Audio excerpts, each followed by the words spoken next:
نہیں کر سکتے۔ اہل بیت کی عزت اور احترام ہمارا ایمانی فریضہ ہے۔ ہم حضور کے اہل بیت کی شان میں توہین برداشت نہیں کر سکتے۔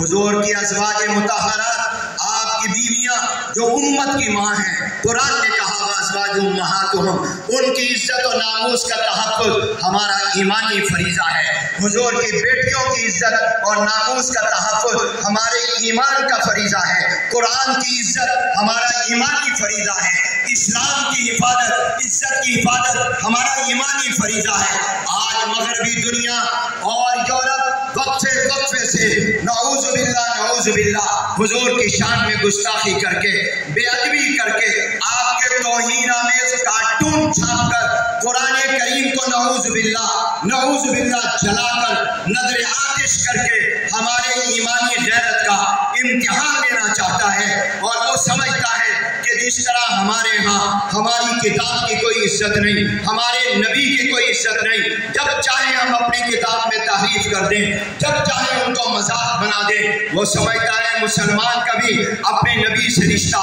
اپنے قرآن سے رشتہ، اپنے دین سے رشتہ، اپنے اسلام سے رشتہ شاید ہماری طرح ہے۔ میں ان کو بتانا چاہتا ہوں کہ ہم اپنے پیغمبر کو اپنی جان سے زیادہ، اپنے اولاد سے زیادہ، اپنے خاندان سے زیادہ ہم اپنی عزت